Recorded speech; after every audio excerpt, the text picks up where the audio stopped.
Mesdames, Messieurs, bonsoir. Bienvenue à la 4e livraison du grand format de l'information sur DBS Télévision. Ouvrons à présent ce journal. La rentrée scolaire, citoyenne et patriotique a été lancée hier, mercredi 28 août 2019, par la clôture de l'opération Vacances citoyennes et patriotiques. C'était au cours d'une cérémonie présidée par le ministre de la Jeunesse et de l'Éducation civique, Mounouna Foutou, en présence de nos reporters Judine Dongo, Anissé Onana. Et d'autres Camerounais ont utilisé leur cerveau pour y mettre la mélodie. Ce fut une véritable rentrée scolaire et académique avec des communications sur des sujets qui interpellent. Les conséquences de la consommation des drogues sur la santé mentale des jeunes, puis de la nécessité de promouvoir le droit à l'éducation des jeunes. L'année scolaire 2019-2020 se voit ainsi lancée dans un contexte national marqué par une année 2018-2019 perturbée par l'instabilité sociopolitique dans les régions du nord-ouest et du sud-ouest où ont été assassinés des élèves et des enseignants par des groupes terroristes revendiquant la sécession du pays. Occasion pour le ministre de la Jeunesse et de l'Éducation civique d'inviter les acteurs à la mobilisation pour une rentrée et une année scolaire effective en zone d'expression anglaise. Au premier rang, les jeunes.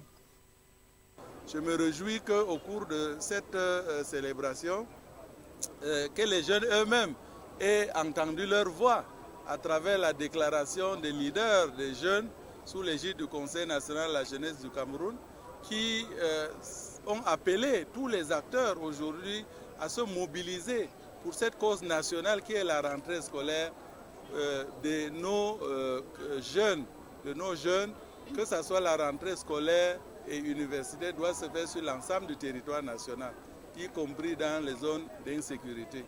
La cérémonie de lancement de l'année scolaire 2019-2020 sous le thème « Croisade contre les discours haineux, les drogues et les fléaux sociaux » a été couplée à la clôture de l'opération Vacances citoyennes et patriotiques. Cette 4e édition a permis aux jeunes inscrits dans le programme de renforcer leurs capacités dans des domaines d'activité bien précis. Dans le domaine du CMP Jérémy, un centre de formation multiprofessionnelle où on avait beaucoup des formations, des métiers à faire, menuiserie, hôtellerie et autres. Ce qui fait que maintenant je peux partir, je fais une formation en hôtellerie. En 3 ans je sors, je suis déjà capable d'auto-employer les gens. Et c'est un peu à ça en fait que le ministère de la Jeunesse voudrait faire germer en nous l'esprit de créativité. Moment bien choisi pour Nextel Cameroun, sponsor officiel de l'événement, de réaffirmer son engagement à soutenir les initiatives citoyennes et patriotiques. Je voudrais, en ce moment exceptionnel, rappeler aux uns et aux autres que nous sommes profondément touchés par l'événement du Nord-Ouest et du Sud-Ouest, dont nous portons 90% dans le secteur privé, n'est-ce pas, la charge de certains employés, c'est des parents qui vivent sous le joug des Dawarati, Estelle, des Tolé et bien d'autres. Mais malgré cela, M. Babadam Poulo a bien voulu, par l'amour qu'il porte pour la jeunesse, pour l'éducation, nous instruire et soutenir des actions de cette envergure afin que nous disions non au sécessionnisme, non à toute instigation de troubles, mais oui à l'éducation, au vivre ensemble. Et par ailleurs, d'offrir des kits scolaires aux élèves déplacés internes. La double cérémonie a été animée par des artistes musiciens qu'on ne présente plus. Parmi eux, Nyangono du Sud. Restons à Yaoundé, artisanat dans le Fundi en marche vers l'émergence, promotion, innovation et compétitivité. C'est le thème du salon départemental de l'artisanat du Fundi qui s'est tenu du 27 au 29 août dans les domaines du cosmétique, de la mode et de la plastique, en autre chose. Plus de détails dans ce reportage que vous livre Judine Dongo, Loïc Ngebna. La paix et le vivre ensemble sont les valeurs qui illustrent le tableau de Tarcisius. Je veux montrer à quel point la paix est importante dans un village. Parce que si on n'accepte pas l'autre, on ne peut pas aller ensemble avec lui. C'est pourquoi vous voyez les gens sont en équipe, en groupe. Si on n'accepte pas l'autre, on ne peut pas se réunir pour partager un jeu quelconque comme le Songo. Donc si je prône la paix, oui, la paix en milieu rural. S'il y a la paix dans tous les milieux des ruraux du village, des environs, la paix là-bas n'arrive pas. Le chef-d'œuvre d'une valeur minimale estimée à 400 000 francs CFA est l'une des créations en compétition au Salon départemental de l'artisanat du Mfundi, à côté de ce produit fait par Mary B. Nous avons pour la peau, nous avons des laits régénérants qui sont faits à partir de la spiruline, des huiles végétales, de la bave d'escargot. Donc c'est un peu ça que nous faisons pour le produit cosmétique. De l'autre côté de la santé intérieure, parce qu'en fait là c'est la santé de la peau. Juste en exposition, cette robe qui associe les styles occidental et camerounais est l'œuvre du styliste créateur de mode Hervé Ngomé-Ewane. Oui, c'est une robe de soirée, mais une robe de soirée inspirée traditionnelle, si je peux dire ça. Parce que vous voyez que j'ai utilisé le robe qui est traditionnel, même des perles. Il y a des perles qui viennent d'ailleurs et des perles traditionnelles. Donc j'ai essayé de rendre ça mi-européen, mi-africain. Qu'ils remportent ou pas le prix de la meilleure création ou du meilleur produit, l'espérance de ces talentueux artistes est que l'art et leur conception soient localement et mondialement reconnus. Faire figurer mes œuvres dans des bouquins. Oui, mettre tout ce que je pense à côté de l'image, à côté de chaque image. Parce que je pense que si maintenant quelqu'un achète ce tableau, les messages que j'aurais véhiculés vont disparaître. Nous, on aimerait qu'on valorise ce métier de l'art parce que les artisans ne sont pas valorisés. On nous remet toujours deuxième plan. Un peu comme si ce sont des gens qui ont la meilleure vie, alors qu'on ne peut rien faire sans ça. Nos espérances, en fait, nos espérances, ce n'est pas seulement pour ce salon. Nos espérances, c'est pour que demain, que les produits camerounais puissent être consommés d'abord par tous les Camerounais et pourquoi pas aussi couvrir la sous-région. En plus, même au-delà de la sous-région, nous aimerons aussi que nos produits puissent aller à l'extérieur, prendre les avions comme les produits des autres ont fait pour arriver chez nous. Là, c'est vraiment notre souhait. Le salon parrainé par le ministère des Petites et Moyennes Entreprises, de l'économie sociale et de l'artisanat est sponsorisé par Nextel Cameroun. Retour à Douala, la 6e édition du Salon départemental de l'artisanat du Vouri s'est ouvert ce jour dans la capitale économique du Cameroun, Douala. Pendant 3 jours, le génie créateur de ces artisans sera sous les feux des projecteurs avec à la clé la sélection de 40 nominés qui vont compétir au niveau régional dans un mois. Le reportage est signé Adi Poutou et Vingeti. L'esplanade de la maison du parti de Bonanjo transformée en un carnaval de l'artisan ce 29 août à Douala. C'est à la faveur de la 6e édition du Salon départemental du Vouri. Pour la cérémonie d'ouverture, autorités administratives et traditionnelles de la ville se sont mobilisées sous la houlette du préfet du Vouri, Joseph Bertrand Machi.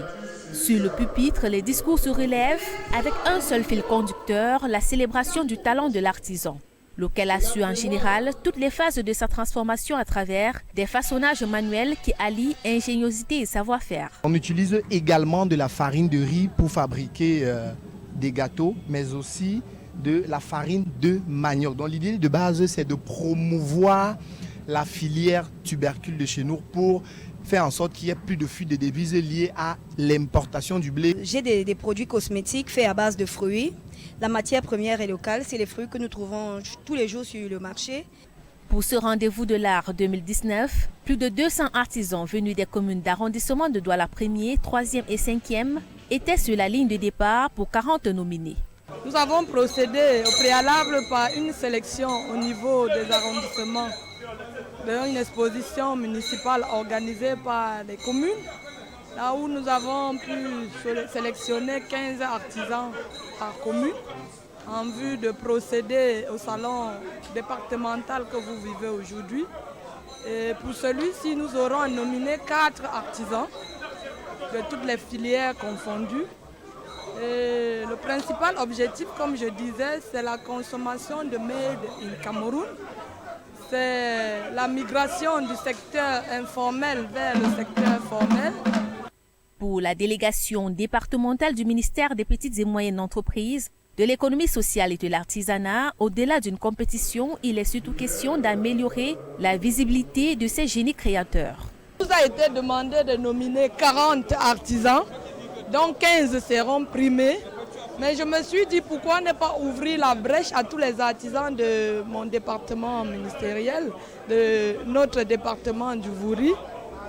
J'ai pu ouvrir la porte à tous les artisans, leur permettant de vanter leur talent, de nous montrer de quoi ils sont capables. Conscient que l'artisanat constitue un pan important du développement local, en contribuant à la lutte contre le chômage et la pauvreté, le préfet du Vouri a appelé les magistrats municipaux de la ville à s'approprier cette initiative pour l'émulation des artisans.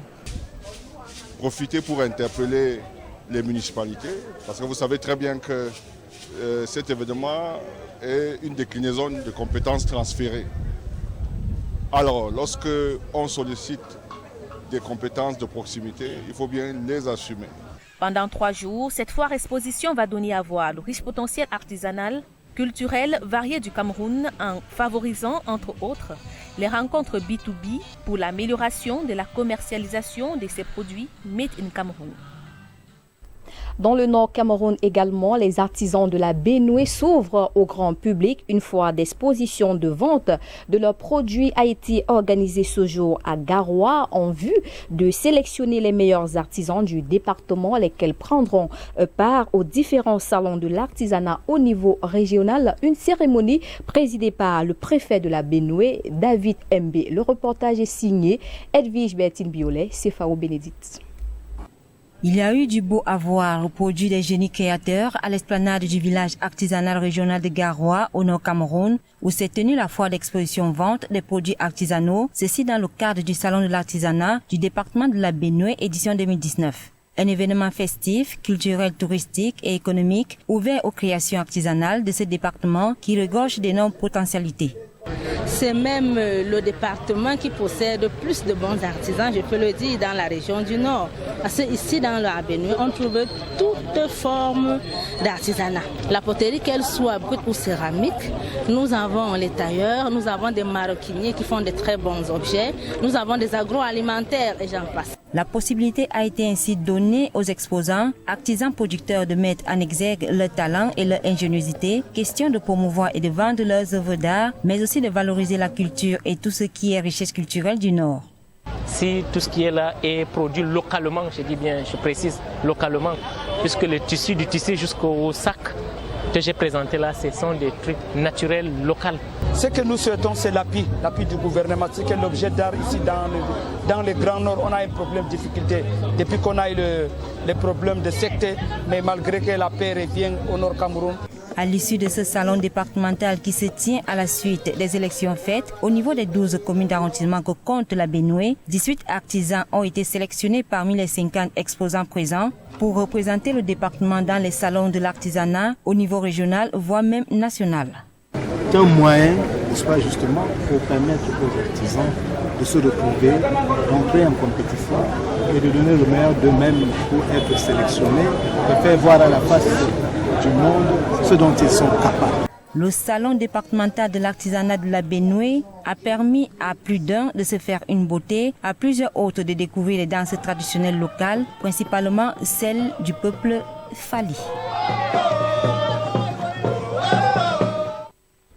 Retour à Douala, l'esplanade de la commune d'arrondissement de Douala 5e a servi de cadre pour la remise des parchemins aux élèves de l'IAI Cameroun dans le domaine des TIC. Hier, mercredi 28 août, une initiative de Sa Majesté Gustave Ebanda, maire de la commune d'arrondissement de Douala 5e, présidée par le sous-préfet du dit arrondissement. Nous vous proposons d'écouter ce reportage.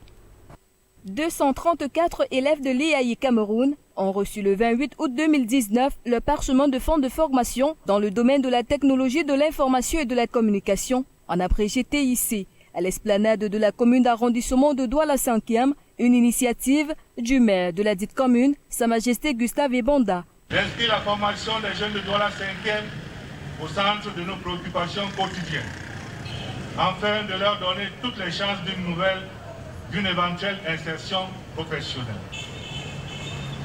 Plusieurs domaines et instituts ont été sollicités pour nous accompagner dans ce vaste et laborieux chantier. Les résultats obtenus aujourd'hui avec l'IAI pour la formation en technologie de l'information et de la communication et de l'entrepreneuriat s'inscrivent dans la continuité de plusieurs préalables enregistrés avec d'autres partenaires institutionnels fidèles à notre politique sociale en faveur des femmes et des jeunes. Avant cette cérémonie, il a effectué une descente dans certains sites de travail pour évaluer l'avancement des travaux d'assainissement confiés aux jeunes stagiaires de sa commune. De retour à l'esplanade, le représentant résident de l'IAI Cameroun, Armand Claude Abanda, a rappelé aux récipiendaires comment avoir une bonne attitude dans le monde de l'emploi, tant bien que dans la société. Il faudrait également que, d'une manière générale, Monsieur le maire, que les gens comprennent que votre action est une action qui mène à la performance, à l'action de développement. Aujourd'hui, il faudrait que nous puissions partir de l'université du savoir pour laisser place à l'université du savoir-faire. Sur les visages des parents, la joie et le sentiment d'un travail bien accompli est au rendez-vous. C'est une très grande première pour l'avenir de demain. Et comme il a dit, il faut montrer à pêcher le poisson aux enfants. Parce que ce qu'il a fait aujourd'hui, il faudrait que vraiment toutes les mères du Cameroun puissent prendre comme exemple. Parce que les enfants sont dans les maisons avec les diplômes, sans travail. Avec l'informatique, vous savez maintenant, c'est la clé de tout. Donc moi, j'apprécie beaucoup, j'ai beaucoup apprécié l'action, que j'encourage que le Cameroun va en avant. Pour les récipiendaires, le regard est déjà lancé vers le futur. Maintenant, avec cette formation, je peux trouver un bon travail, avec mes connaissances, pour être même secrétaire dans une entreprise. Vivement que le monde de l'emploi s'ouvre à eux. Il ne nous reste qu'à leur souhaiter bonne chance pour la suite. Cap dans le 2e arrondissement de la ville de Douala, du matériel didactique, pédagogique et des accessoires d'entretien. Voilà un aperçu du paquet minimum qu'a offert le maire de la commune d'arrondissement de Douala, 2e Madame Denise Fompou, à 52 écoles primaires et confectionnelles. La cérémonie de remise de cette dotation a eu lieu hier 28 août à l'hôtel de ville de cet arrondissement, Colombé-Catal. 10 années jour pour jour et la règle n'a pas été dérogée à la commune d'arrondissement de Douala 2e. Pour le compte de l'année scolaire 2019-2020, 52 établissements publics primaires et confessionnels ont bénéficié du paquet minimum, la dotation étant, cela va sans dire, de la mairie de Douala 2. La remise solennelle du contenu a eu lieu ce 28 août 2019 sur l'esplanade de l'hôtel de ville de la dite circonscription. Dans le détail, l'on aura répertorié dans l'ensemble de l'outil didactique pédagogique des registres d'appel, ceux des séquences, des cahiers de préparation, des stylos à billes, des paquets de craie, entre autres. Des kits de médicaments et des accessoires de sport n'étaient pas en reste. Une dotation de 308 tables bancs était aussi au programme et grande était la satisfaction des bénéficiaires. Les impressions sont bonnes, très bonnes même. Madame le maire a fait ce que les gens ne font pas. Il faut avouer que c'est une bonne dynamique et je saisis l'occasion pour vous dire grandement merci. De la cargaison est sorti du matériel d'entretien, un volet sur lequel Denis Sampo, dans son propos, a mis un point d'honneur. Vous savez, on ne peut pas avoir des enfants bien faits dans un esprit qui n'est pas sain. Donc nous voulons que ces enfants, en même temps qu'on leur apprend comment lire, écrire, qu'ils apprennent également comment entretenir leur corps et en même temps entretenir leur esprit. L'exhortation a été bien prise en compte. À nous offrir ce matériel, ça va nous encourager, ça va même galvaniser les enfants et les enseignants à plus de propriété. Madame la maire a été présentée comme un pilier du succès de l'éducation de base dans la circonscription. Sa diligence a été louée par Madame Odile Loka, inspectrice de l'éducation de base pour la circonscription numéro 2. Pour Madame la maire, cette 10e édition présente des particularités.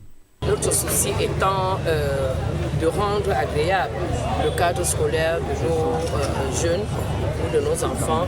Nous avons aussi pensé cette fois-ci aux écoles confessionnelles religieuses. Donc nous sommes partis de 38 écoles qui sont les écoles publiques à 52 écoles. Le temps est donné, les résultats sont attendus en attendant la nouvelle saison. À l'ouest Cameroun, suite de la tournée politique du président national de l'Union démocratique du Cameroun, à Foumbot, une annonce fait surface, le découpage des structures de base de ce parti dans quelques jours. Pour plus d'informations, Alexis Yongwa. Lancée le 8 août à Bangoureng, la caravane de Dr Damou Damjoya, président national de l'Union démocratique du Cameroun, était à Foumbot cette semaine. Ainsi, la troisième étape de sa tournée politique après Koptamo. Il s'agit des séances de travail et non des meetings, a tenu à préciser honorable Patricia Damjoya au cours du compte rendu parlementaire et les nouvelles du pays. Les nouvelles face auxquelles l'UDC est restée constante. À Foumbot, que le parti se porte très bien. Le parti se dresse comme un sphinx depuis 1991. Aujourd'hui, avec nos militants, nous sommes fiers de tout le parcours, de la vision constante de l'Union démocratique du Cameroun. Nos positions que vous connaissez, il faut un dialogue national inclusif dans notre pays parce que le Cameroun est part et pour nous tous. Il faut réviser la constitution du Cameroun pour permettre la meilleure mobilisation et la participation des citoyens. Il faut que le code électoral puisse permettre qu'au lendemain des élections, celui qui a perdu puisse aller normalement féliciter celui qui l'a emporté. L'Union démocratique du Cameroun entend reprendre la commune de Foumbot, perdue en 2013 au profit du RDPC. Les différents rapports d'activité présentés par les responsables des structures de base du parti attestent qu'il s'y attelle. Et pour plus d'émulation, le président national entend procéder à une nouvelle structuration de la base du parti à travers un redécoupage. Au niveau de nos structures politiques, nous avons des départements dans les arrondissements administratifs aujourd'hui. Nous, à Foumbot comme à Bangoureng, le président a décidé de décentraliser davantage. Et la raison est simple, c'est pour rapprocher les militants des responsables et c'est pour plus de dynamisme au niveau local. Une initiative bien appréciée par les acteurs.